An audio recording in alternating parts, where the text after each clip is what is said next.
हमारे साथ हैं जितेंद्र शर्मा।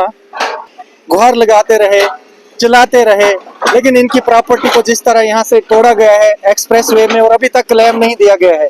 और मेरे साथ टॉप लीडर्स भाजपा के और आरएसएस के लोग भी मिलते रहते हैं और कहते हैं कि हमने जी मुआवजा दिया है एक्सप्रेस वे में, इनको मुआवजा क्यों नहीं? इनकी प्राइवेट लैंड थी, म्यूटेशन लैंड थी, और इनको मुआवजा क्यों नहीं दिया गया है? क्यों इनको सता रहे हैं? जितेंद्र जी, क्या चल रहा है? और कल भी आपने यहाँ पे काम बंद किया था। हाँ, मैं मीडिया के माध्यम से यही बोलना चाहते हो, जो ये सामने लड़का खड़ा हुआ है, इन्हें पहले मेरे को मारने की धमकी दी, उसके बावजूद यहाँ पे मतलब मेरी जो लैंड ऑक्विजिशन की गई थी, मैंने अपने रिहेबिलिटेशन रीसेटलमेंट एक्ट जो 2013 था उसके तहत मैं जहाँ पे मुआवजा मांग रहा था, 1.5 साल से मैं अपनी मांग कर रहा था, मगर कठुआ के जो प्रशासन है, डीसी कठुआ ने मेरी जानबूझ के फाइल को वहां तक भेज दिया और मेरे को एक थोड़ा भी कंपनसेशन नहीं दिया। अभी तक मेरे को 1 रुपया तक नहीं, और जबरदस्ती मेरी जमीन को एक्वायर किया जा रहा है। जब मैंने अपना हक मांगा तो पुलिस का जो एडमिनिस्ट्रेशन था उन्होंने मेरा बिल्कुल भी साथ नहीं दिया। बकायदा कल जेसीबी वाले ने क्या किया, जब पुलिस भी उनके इन्वॉल्व थी, उन्होंने ये बोला कि इस पे जाके जेसीबी ऊपर पर चढ़ा दो। और जैसे ही मैं जहाँ पे इनके नेशनल हाईवे के जितने भी बंदे थे वो इकट्ठे हो गए और मेरे को ऊपर उन्होंने जेसीबी चढ़ाना शुरू कर दी और मैं साइड में हो गया। देखो, मेरी ही जमीन, मेरा ही सब कुछ, और मेरे पर एडमिनिस्ट्रेशन ना पैसा दे रहा है और तानाशाही करके मेरे पर जबरदस्ती वो चढ़ा दी। मैंने पहले भी बोला था कि ये पीपी प्रोजेक्ट के अंदर काम हो रहा था, it is the very public partnership project के अंदर काम हो रहा है। ये देखिए, बड़ी बड़ी बिल्डिंग बन रही है और लोग लाखों करोड़ों रुपए कमाएंगे। Ministry of road and transport minister Nitin Gadkari ने मेरे को वहां से लेटर भी भेजा, उसके बाद भी शासन ने कोई भी मतलब मेरी नहीं सुनी। और बकायदा पुलिस ने ये क्राइम भी करेंगे, बाहर के लोग जो भी आए हुए हैं तो ये उनकी सुनेंगे। हमारी की तरफ से अगर हम पुलिस के पास जाएंगे, वो तानाशाही करके चाकू छुरियां लेके हमें धमकाएंगे और बोलेंगे कि आप जहां से हट जाओ, ठीक है, आपको पैसा लेना है लो, नहीं लेना है तो नहीं लो, ठीक है। मतलब पैसा दे नहीं रहे, लेना क्या है? इतने दिन हो गया मेरे को घूमते हुए। मैंने बकायदा जहाँ पे 1.5 साल तक मैंने उनको रोका, मैंने जो डिस्प्यूट था कि मेरी जो समस्या का हल किया जाए, क्योंकि इन्होंने पहले मेरा जहाँ पे शेयर काट दिया था और बगल वाला मेरा शेयर बेच रहा था, जमीन बेच के मेरे चाचा बेच रहा और मेरा शेयर इन्होंने काट दिया। पहले रेवेन्यू ने मेरे को किया, फिर उसके बाद कलेक्टर साहब ने किया, फिर उसके बाद तहसीलदार मड़ी, इनने मेरी बिल्डिंग यहाँ से जबरदस्ती तोड़ दी। कोई नोटिस नहीं, कोई कुछ नहीं, इनको लॉ इम्प्लीमेंट नहीं, केस करके बने हुए हैं। अभी कल ही हमारे मिनिस्टर, जो कि अभी हमारी सरकार आ चुके हैं, ओथ में उन्होंने शपथ ग्रहण की है और शपथ ग्रहण में उमर अब्दुल्ला साहब ने बोला है कि मेरे साथ डायरेक्ट या इनडायरेक्टली जिसका भी लिंक है, मैं उनकी हेल्प के लिए तत्पर तैयार हूं।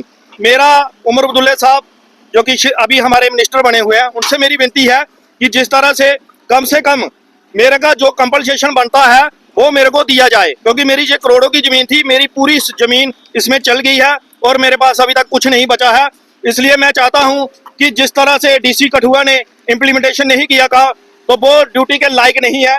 और जैसे पुलिस एडमिनिस्ट्रेशन था, चाहे कोई भी बैठा, उन्होंने पुलिस 4 भेजे। जब मैंने उनको बोला कि मेरे पर जेसीबी चढ़वा रहा है, तो उन्होंने उस बात को नहीं सुना, मेरी बातों को नहीं सुना, बकायदा उनकी बातों को सुना कि तू पत्थर मारता है, और मेरे पर एफआईआर दर्ज कर दी, उन पर एफआईआर दर्ज नहीं की। मैं जहाँ का निचुनता हूँ और मेरे दादा परदादा जहाँ के रहने वाले हैं, आज घर के ही बंदे को जो एडमिनिस्ट्रेशन सेंटर में सरकार बैठी है, उन्होंने मेरे को जहाँ से बाहर निकाला है। इसलिए मैं उमर साहब, आप अभी मिनिस्टर, प्राइम मिनिस्टर बन चुके, चीफ मिनिस्टर बन चुके हो, मेरी आपसे निवेदन है, मैं कभी हिंदू मुसलमान नहीं करता हूँ, अभी हमारे घर का राजा बना हुआ है। अगर आप वाकई में राजा हो और हम आपकी प्रजा है तो मेरे को इंसाफ मिलना चाहिए, क्योंकि मैं देखना चाहता हूं कि उमर अब्दुल्ला साहब मेरे को इंसाफ दिला पाते हैं या नहीं। जय हिंद, जय भारत। ये थे हमारे साथ यहाँ के पीड़ित जितेंद्र शर्मा जी, और इन्होंने कई बार गुहार लगाई है कि मेरी जमीन का क्लेम दिया जाए। इनका स्ट्रक्चर यहाँ पे तोड़ा गया था, हमने पहले भी यहाँ विजुअल्स दिखाए थे। और आज जो मैं टॉप भाजपा के लीडर से जब बात करता हूँ या आरएसएस के लोगों से बात करता हूँ, मैंने कहा भाइयों बहनों, गरीबी रेखा से दूर करेंगे गरीबी। मैंने कहा कि भाई गरीबों को शोषण क्यों करते हो, तो उन्होंने कहा कि हम क्लेम देते हैं जी। तो क्लेम क्यों नहीं दिया फिर? दो ना क्लेम इनको, क्यों गरीबों को मार रहे हो आज? कि एक्सप्रेस वे तो बना रहे हो, डेवलपमेंट के नाम पे आप वोट भी लोगे, लेकिन गरीबों का शोषण करके वो वोट कहाँ मिलेंगे? ये गरीबों की बदवा लगेगी और तख्ता पलट हो जाएगा। आप आने वाले समय में कहीं नहीं दिखोगे, जम्मू कश्मीर के नक्शे से और इंडिया के नक्शे से गायब हो जाओगे, जो आपकी तानाशाह और डिक्टेटरशिप सरकार है। अश्विनी भी पहुंच चुके हैं, इनकी भी यहाँ पे जमीन गई है, स्ट्रक्चर गया है, इनका कमर्शियल स्ट्रक्चर को गिराया गया था विदाउट नोटिस और विदाउट क्लेम। ये कौन सा रूल है, मैं पूछना चाहता हूँ कि without adopting the due process of law, जब तक आप बेनिफिशियरी के अकाउंट में पैसा नहीं डालते हो, क्लेम नहीं डालते हो, उसकी प्राइवेट लैंड और स्ट्रक्चर को डिमोलिश कैसे किया गया? सबसे पहले आपके मीडिया के माध्यम से आपका बहुत शुक्रिया अदा करना चाहता हूँ, क्योंकि जो हमारी आवाज़ है वो आप आगे तक पहुँचाते हैं, लेकिन ये आगे वाले सुनते नहीं है। अभी आप देखो कि इन्होंने हमारी जो लैंड ली है जहाँ पे, और विद फोर्स, अभी एक हमला नहीं किया इन्हें हमला किया था 26 दिसंबर को पिछले साल होने को आ गया। उस वक्त मेरी बिल्डिंग तोड़ दी थी इन्होंने, कम से कम मेरा 20 लाख का नुकसान किया था, आपने उस वक्त भी दिखाया था मैंने। तब से लेके आज तक इन्होंने मेरे को पेमेंट नहीं दी है, ठीक है। और जगह जहाँ पे इन्होंने ली है मेरी 35 मरले, 19 मरले का इन्हें कह रहे हैं कि डिस्प्यूट हमने डाल के उधर भेज दिया। डिस्प्यूट हमारा कोई नहीं है, हमारा ब्रदर मेरे साथ है, डिस्प्यूट हमारे एक ही फैमिली है, डिस्प्यूट हमारा किसी के साथ है ही नहीं। वो अभी 1 साल से मुझे अभी तक इन्होंने एक रुपया भी नहीं दिया, पेमेंट नहीं दिया। आप ये बताओ कि अगर गरीब बंदा कोई, मैं ये कह रहे हैं, कल इन्होंने क्या किया कि बाई को विद फोर्स इन्होंने पर्चा देके, और इन्होंने एनएच, देखो आप मशीनें लगा दिखा दो इनको, विद फोर्स लेके, और जो इनकी एसएचओ साहब हैं जहाँ के, उनके साथ मेरी मीटिंग हुई। उसके बाद पता नहीं सब इंस्पेक्टर और उन्होंने जबरदस्ती जो है मेरे बाइक को उठाने के लिए आ गए और जबरदस्ती जहाँ पे काम लगा। देखते हैं पुलिस वाले, ये उन्होंने थ्रेट दिया कि अगर आप यहाँ पे काम नहीं लगाने देंगे तो हम आपको दोनों भाइयों को अंदर ढोक देंगे। तो फिर वो पुलिस वाले आपका मुआवजा दे देना। हाँ, मैंने उनको यही कहा कि सर आप मेरे डॉक्यूमेंट्स मैंने उनको दिखाए कि आप मुआवजा दे दो, और मेरी तहसीलदार साहब से भी बात हो, नायब साहब से बात चल रही है, वो निकाल रहे हैं सब कुछ। मैंने कहा कि रिकॉर्ड निकालो, कल को आप लैंड भी ले गए तो आप बताओगे मेरी लैंड गई कितनी है, मुझे निशान दे के मैंने आपको दिखाता हूँ डॉक्यूमेंट्स, वो भी मैंने दिया। और मैंने पूरे जो तलती में काटे हुए हैं मैंने सभी डॉक्यूमेंट्स इनको दिखाए हैं। अगर एक बेच के जा रहा है दूसरे का ये कैसे काट सकते हैं? पहली बात तो ये है, अगर बड़ा ही नहीं है तो छोटे कहाँ से आ गए? अब हम 2 भाई हैं तो मेरा ही नाम नहीं होगा तो छोटा कहाँ से आ गया? अब बात ये नहीं है कि चलो लैंड इन्होंने इंक्वायरी की थी तो ये तो इनकी इन्हें लेनी थी, आज भी लेनी थी कल, लेकिन बात मुआवजा तो देना। 1 साल हो गया मुझे 1 रुपया नहीं दिया जा रहा, मुझे इन्होंने बिल्कुल खत्म कर दिया। जो मेरा लिविंग स्टैंडर्ड था बिल्कुल उन्होंने खत्म कर दिया। आप बिजनेस भी करते थे कुछ? हाँ, बिजनेस था सर मेरा, इधर रेस्टोरेंट खोला हुआ था मैंने, और भी तोड़ दिया, सब कुछ तोड़ दिया, और 20 लाख का कम से कम नुकसान किया एडमिनिस्ट्रेशन ने, और मेरे को एक पैसा नहीं दिया। अभी आप बताओ, मेरे पास कोखा लगाने, फड़ी लगाने के लिए पैसे नहीं है, ठीक है। मेरा इन्होंने टोटली जो मेरे को क्रैश कर दिया, मेरे पास काम धंधा कोई नहीं रहा। ये तो बोलते हैं गरीबों की सरकार है, हम गरीबी रेखा दूर करेंगे। मैं जब बात करता हूँ भाजपा के टॉप लीडर से, आरएसएस के लोग भी मुझे बोलते हैं कि भाई आप जो है पैनिक वीडियोस डालते हैं, हम जी क्लेम देते हैं, गरीबों की सहायता करते हैं, कहाँ दिया क्लेम? मैं पूछता हूँ, मैं आपको आपके माध्यम से तहसीलदार साहब जहाँ पे बैठे हुए नायब, उनको पूछो, कल भी इन्होंने विद फोर्स लेके ये हमला कर देते हैं। भाई डिस्टर्ब हो गया, अच्छा कोई कल को मेरा तो उसकी पड़ जाती है, राखी करना पड़ जाती है कि कहीं कोई गलत काम ना कर दे, कोई गलत स्टेप ना उठा दे, ठीक है। मैं इनके पाँव धुआ रहा हूँ एडमिनिस्ट्रेशन के। कल भी गया, आप एसएचओ साहब को पूछो कि हमने कोई इनके साथ बदतमीजी की है या कुछ की है। जे आते हैं थ्रेट देते हैं बदतमीजी की है। कल क्या हुआ कि एक इनके एनएच के आए, राजा पर क्या नाम था उसका, और जेसीबी छोटे ब्रदर पे, मुझे, मैं वहां पे नहीं था, मैं गया था तहसीलदार साहब के पास, एसएचओ साहब ने मुझे भेज दिया तहसीलदार साहब के पास, मैं उनके पास चला गया। पीछे से इसने कहा भी इन्होंने रोका होगा कि भाई मशीनें जब तक पेमेंट नहीं देती तब तक आप काम मत लगाओ। उसने क्या किया, जेसीबी वाले ने जेसीबी उसके ऊपर चढ़ा दी, कहता कि तेरे को बीच ही का खड्डा निकाल के बीच में ही तेरे को बना देंगे। ये कहाँ का कानून है, कहाँ का इंसाफ है? आप ये बताओ।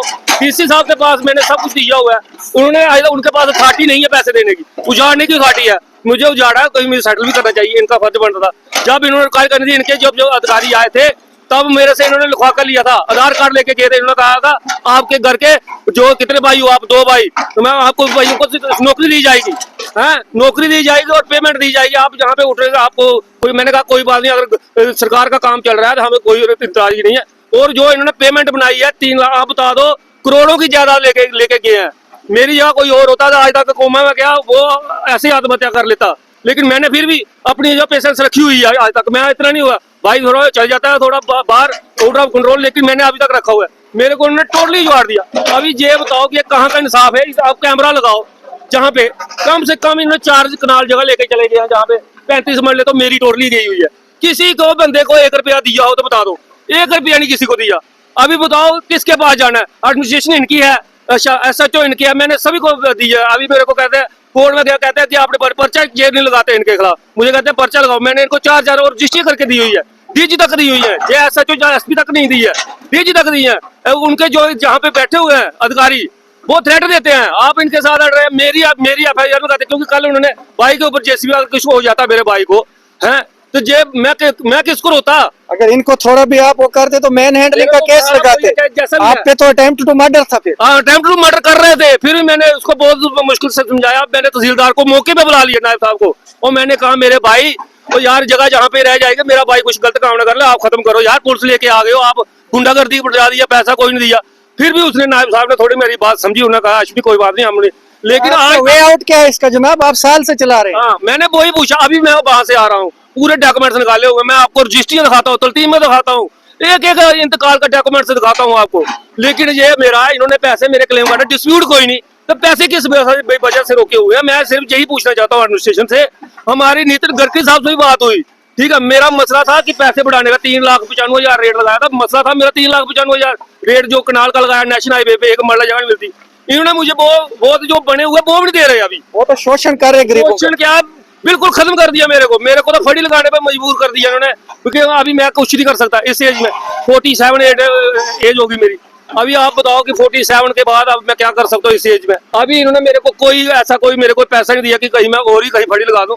मैं यही आपके माध्यम से अपील करना चाहता हूँ कि इतनी गरीब मार मत दो जनता को। मैं बीजेपी वालों को भी कहना चाहता हूँ, ये बड़े बड़े वादे करते थे, अब बताओ कि 26 दिसंबर से पहले ये कह रहे थे कि एजुकेशन में बैठा, 26 दिसंबर जो मेरी पेमेंट बनती है, क्या मैं किसी के साथ गलत कर रहा हूँ? मेरे जायज मेरी मालकी लैंड है, क्या मेरी पेमेंट नहीं बनती यहाँ पे? मेरी पेमेंट जितनी बनी है वो तो दो, कोर्ट को तो मैं बाद में देखूंगा, ठीक है? मेरी जो बनी हुई है पेमेंट क्यों नहीं दे रहे आप? रीजन बताओ आप।